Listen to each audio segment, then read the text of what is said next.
Nooru harka fuune Oromoo. Nooru.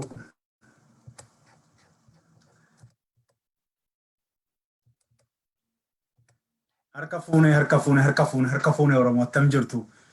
Isinittiin deddeebi'ee yeroo baay'ee dhaamsa keessaa waa argadheetanii dhaamsa kanarratti ibsa xinnoo kennuutu narra jira jechuudhaananii as isinitti deebi'ee attam jirtu nagaadhaa baga geessan isiniin jenna warra kiristiyaanotaa warra ayyaana du'aa ka'uu gooftaa keenya Yesuus Kiristoosiin ayyaaneffataa jirtaniin ammas irra deebi'ee tan kan bara 2020 kana baga geessan isiniin jedha. Itti aansee garuu karaa dhaamsa kooti yookiin dhaamsa naa kennamuu sanaatiin kana argiteettaa kan jedhu deddeebi'ee waan dhufee fi qeeqa irratti kennuudhaaf yeroo baay'ee namoonni wantoonni tokko ija taajjabbii keessatti akka ilaalamu yookiin miidiyaa ko yeroo baay'ee namoonni taajjabbiidhaan irra caalaatti na beeku.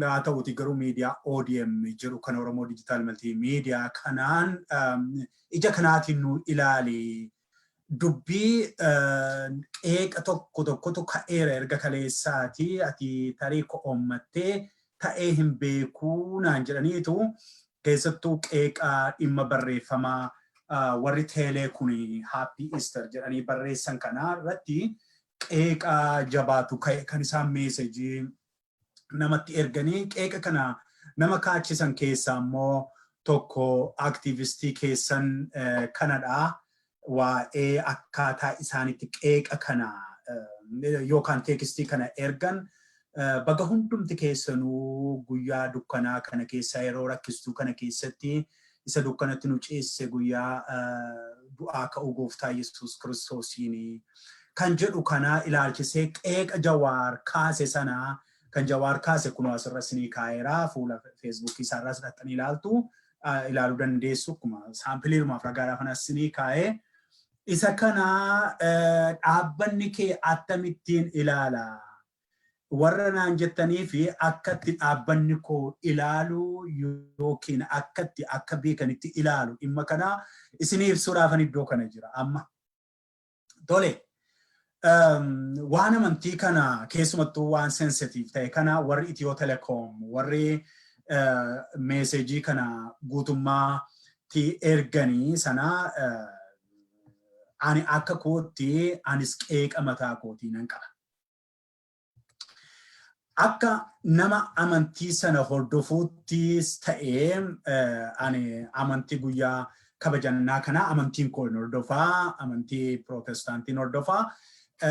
Kanarraa kan ka'e qeeqa Jawaar kenne sana waa'ee Dear Itiyoo Telecom jedhee kan inni afaan Ingiliziitiin kenne sana sila isinii display godheera iskiriinii koo irratti dhaqaatii fuula Feesbuukii isaa dubbisaa inni kan inni jedhe raafilee afaan Oromootti yoon isinii hiikee hawwii isinii waa'ee guyyaa du'aa ka'uutiif nuuf qabdanii fi galatoomaa jedhee erga jedhee booda yeroo giddirsitu yeroo cimtuu jechuun akka jechuu barbaadanitti yeroo COVID-19 kana keessatti dhaamsa baga geessanii kun bareedaadha erga dhee barreessee booda however jedhee jalqabe achii boodadha wanti qeeqa kaasee namoonni baay'een karaa meesejiitiin mee wanta kanarratti waanuu jedhi yaa beekanii situ qaalluu baraatii situ qaalluu ammaatii waan jedhaniifan irraa waa xinnoo ishee jechuudhaafani. I found the way you express your wish inappropriate jedhee lakkana dha'e gurbaan kuni akkaataa isinitti hawwii keessanii ummata biyya kanaatiif kennitanii baay'ee dogoggoradha sirrii miti waan jedhu wayii ka'ee state owned company telecoomiin kuni mootummaatu own godhe mootummaatu hoogganaa. Mootummaa kana keessa immoo namoota amantii garaagaraa hordofan kan akka amantii Islaamaa, Kiristiyaanaa, Waaqeffataa, Jiwushii, Hinduizimii, Konfiyuuzhinii is baay'ee ammoo isa maleeyyuu immoo warra eetistiinuu jiru kan waaqayyoon hin beekne biyya kana keessa jiru sarvizii Itiyoo Telekoomiin kennu kan ammoo hunduma isaaniitu fayyadama. Kanaaf dhaamsi akkasii kun isinirraa hin eegamu. I hope gara fuulduraatti hin sirreessitu jedheetanii abdii guutuu qabaa jedheetu xalaa akkasii kana fuula feesbuukii isaarra kaa'ee Jawaar Mohaammed. Sanarraa kan ka'e namoonni baay'een qeeqa adda addaatu jira. Inni kaan waan islaama taatee fi amantii kiristiyaanaa jibbita jedhaniini wantoota adda addaatu ka'ee ejjennoon beekan immoo maali kan jedhu dhaga'uu barbaadaniitu keessaan iskiriinshatiin dhibbi tokko dhibbi meeqa na bira dhufee hin argine ani feesbuukiidhaan gurbaa kanaa wajjin wal bilook wal goonee jirra waan ta'eef maaliif jalqaba irratti waggaa 2 walakkaa dura 3 bilook na godhee bilook godhee jechuun ergaa isaa hin argadhu jechuun miti gaabee tokko itti argatanii garuu barreeffamicha har'an dubbise. Barreeffama kana maaliif gidduu kana akkuma hubattanii yeroo guyyaa ayyaana goototaatii kaase baay'ee miidiyaan koo kun biiziidha jechuun nama tokkittii qabas waan ta'eef hojjetaa baay'ee hin qabu miidiyaan kun nama tokkittii qabaa nama tokkittiitu kurkuraa namni tokkittiin kun miindaa nyaata miti tola tattaafatee isin bashannansiisaa isin barsiisaa ammoo humna keenyaa gochaa waan hin jiruu fi hin dubbisne carraa argadhe haa ta'u malee akka ejjennoo kootti barreeffama namni kun barreesse kana guutummaa guutuutti raayitiin kenneef jechuudha. Akka madaala kootti, akka barsiisaatti, akka qeeqaatti, akka taajjabbiitti guutummaatti qeeqa inni kenne kana gireedii gaariin kenneef, een kenneef. Kunoo diga kana ejjennoo koo barbaadda miti.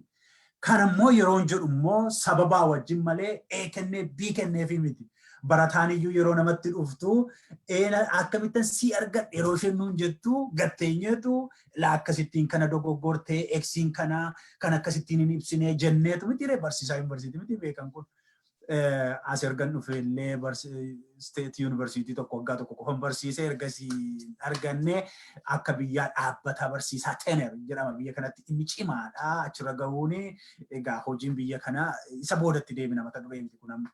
Kanaafi een kenneefi namicha kana gaafan siin jedhu akkaataa inni itti qeeqee isin warri teelee kun immoo akkaataa isin itti ibsitanii tokkoffaa asirratti wantan kolfe ani all inni itiyoo teeleen jettu kun warruma barreessan sana tokko akkaataa lamaan tokko tarii afaan ingiliziin beekan ta'uu danda'a hojjetoonni achi keessa jiran yeroo kana barreessan. Kabajni kuni abbaa qaba. Isini galee kabajni kuni abbaa qaba. Abbaan isaa immoo warra kanatti amananidha.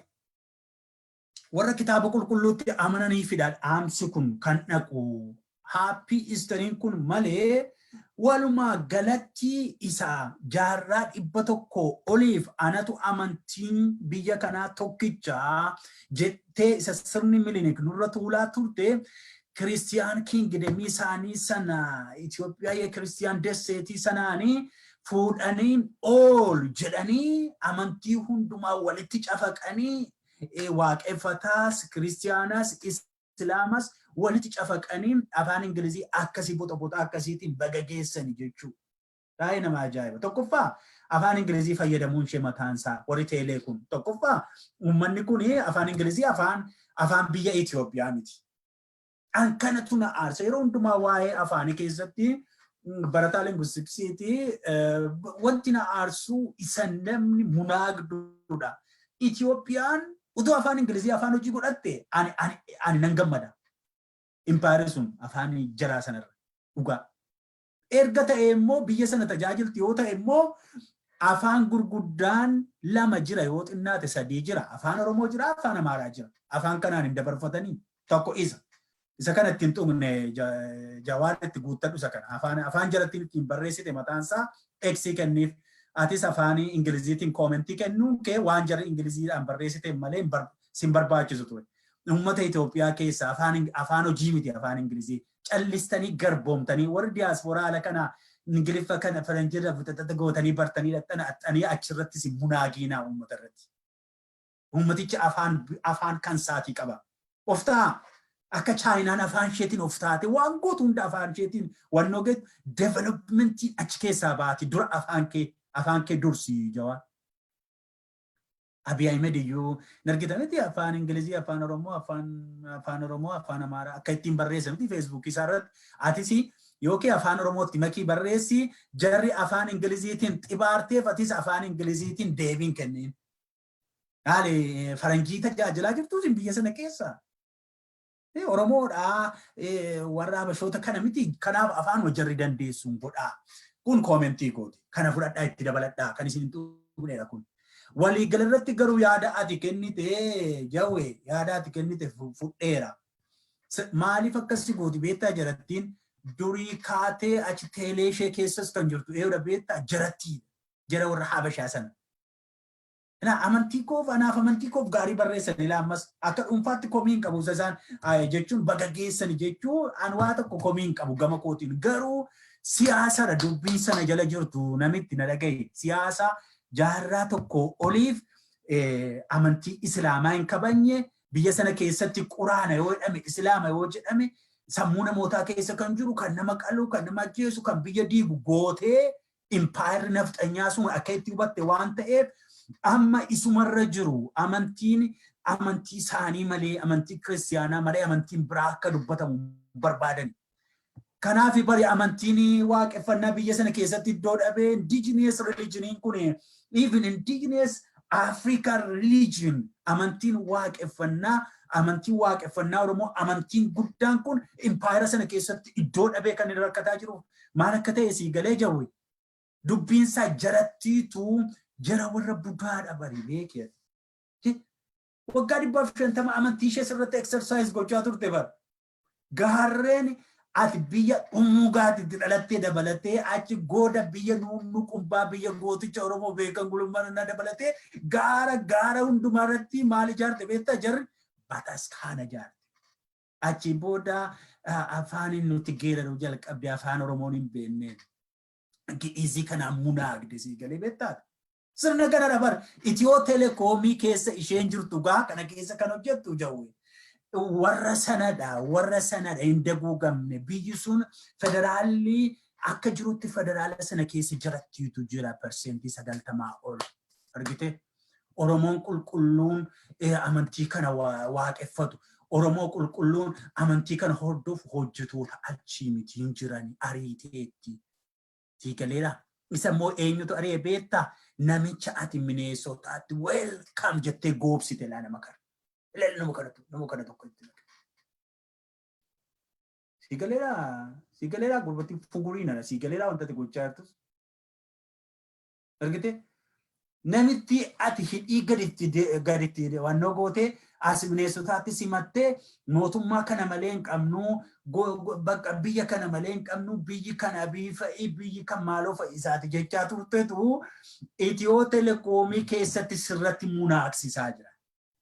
Kana sitti maal ture taajabbiin? Kana sitti maal ture? Kana sitti maal ture waggaa 3 arfan darbe 5 darbe? Kana si qeeqaa ture.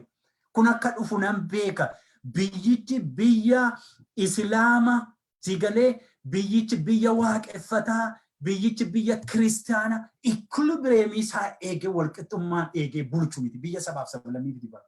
Biyya sabaaf sablammii miti biyyichi biyya Amaaraati bara. Biyya nafxanyaatiin bara biyyichi. Sirna nafxanyaatiin siin jiraam cicciruu qabnaa jennee kan sitti iyyaa turreef ati immoo baardaariin nattee isin iyyuu achi Oromiyaa keessaa caffee qabaachuu qabdu nuun jettee dhuga caffee qabaachuu qabdu nuun jettee namittiin kun xiyyaara sii kennite sitti taphatteef dhugaa Waaqayyo. Dhugaa Waaqayyo ana beekan gulummaadha na wayya siisa xiyyaaraan impaayera Itoophiyaa keessa guluuf himannaa helikoofteri kaafate. Sirna sanatu atillee gana ammayyuu deemanii caffee Oromiyaa keessatti akka bakka buufatan barbaada nafxanyoota sana garuu isheen kun namittiin kun sirratti ijaarteetti. Kanaaf Itiyoo telekoomiin har'a foolii Islaamaa hin qabu. Foolii Islaamotaa hin qabu. Amantii akkasii wal qixxeessee hin eegu. Kan waaqeffannaallee dhiisi. Islaam waliyyuu wayya. Kun Islaamotaa iyyuu wayya. Warra kanallee kun as bahee iddoo argatanii galma argatan jechuun iddoo waalchaa argatan jechuun akka waan biyyi diigameetti ilaalti beektaa sirni sun. Eegalee sirna kana wal qixxeessu ijaarraa jawwe ilaana dhagay kef jettee abbaalle jala hin kaatiin dhaabbannaa ejjennoo godhu galagaltee nu gamsiiste maalate aktiivistii maraatuun akkasii maalati dhugaan maraatuun takkaas fakkaata achi fakkaata lafatti si qabnu dhabneen bara kanaaf kan nu rakkise si guddifnee akkatti si guddifnu dhabneen kanaafi si guddisuu irra qeeqnee si balleessinaatti gadi teenye makka waajjira kootti ana akka taajjabii dhugaa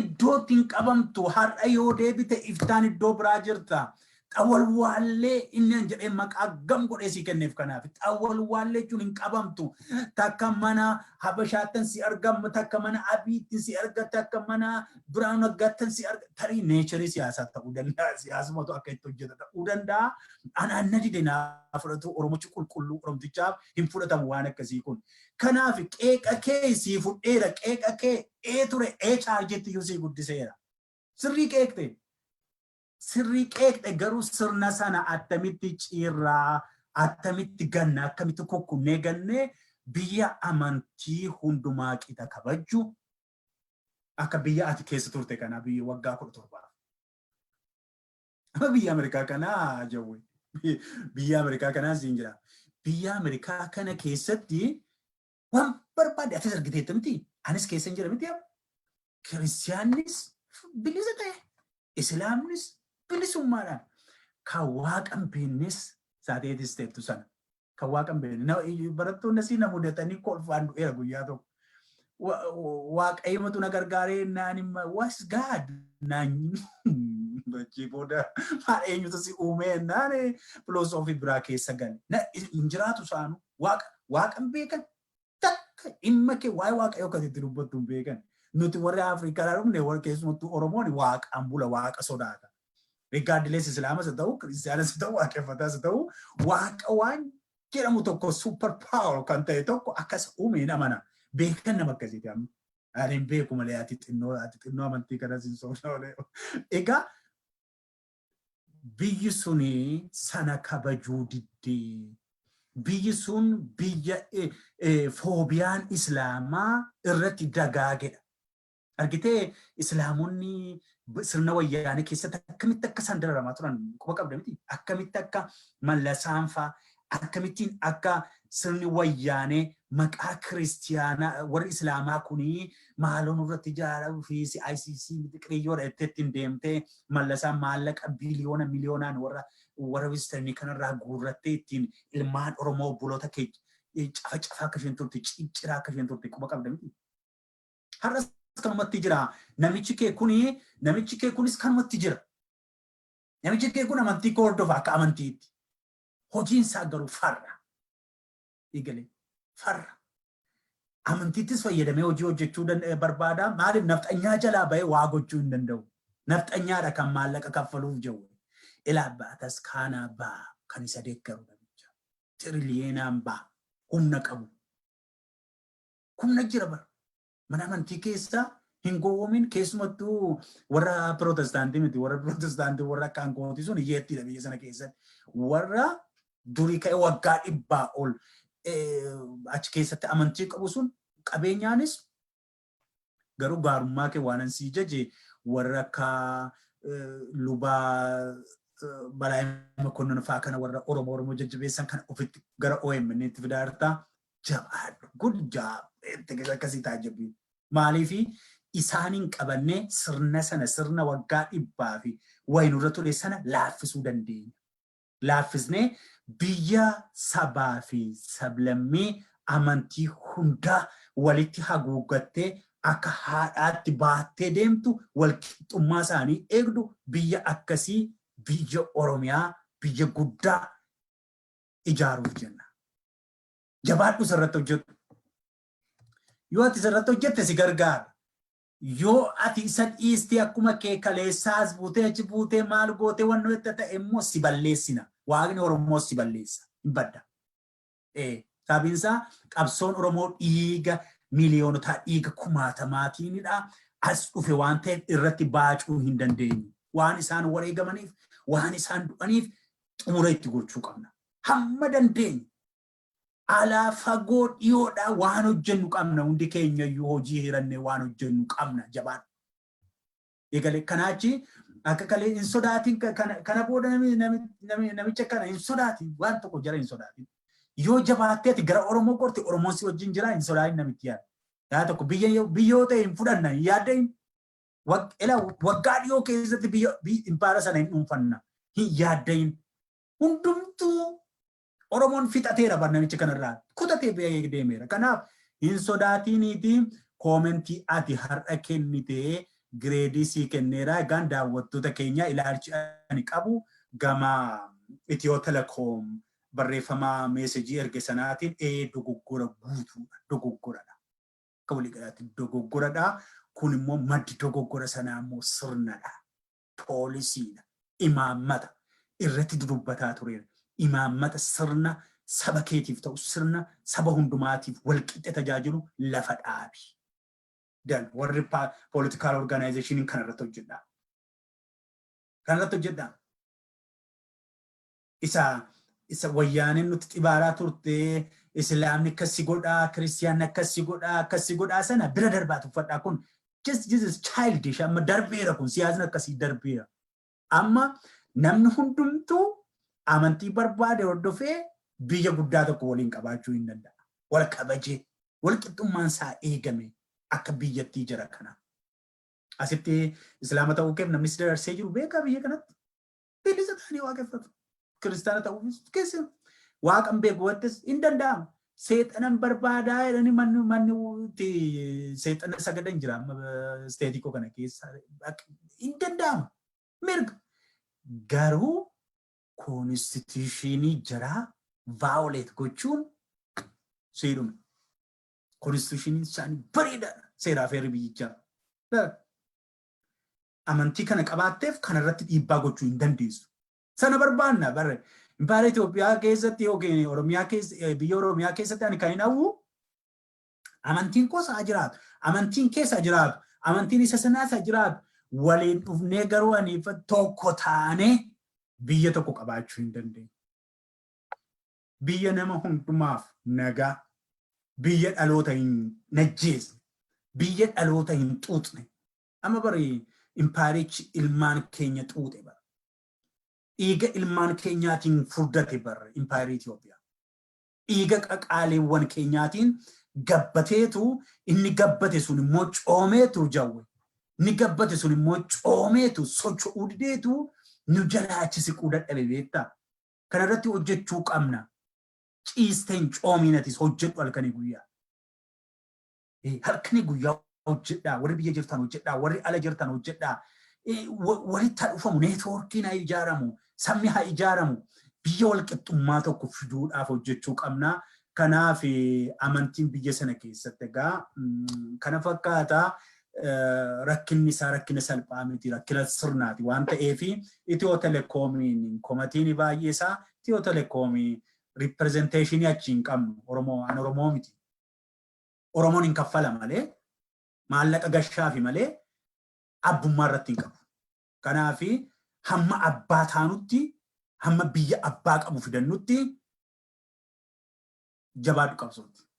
Kanuma dhaamuudhaafan dhufee fayyaa ta'an of kolchaa gaa kunoo xiinxalli taajjabbii yookiin ODM imma ergaa mana warra Itiyoo Telekominikeeshiniitii baate irratti qabu kanadhaa ibsa koo keessatti sinii fudhatame sin dide dhimma isaatii humnaan sin liqimsiisuuf miti keessa koo baafachuudhaaf ani malee nagaatti nagaan jiraadha.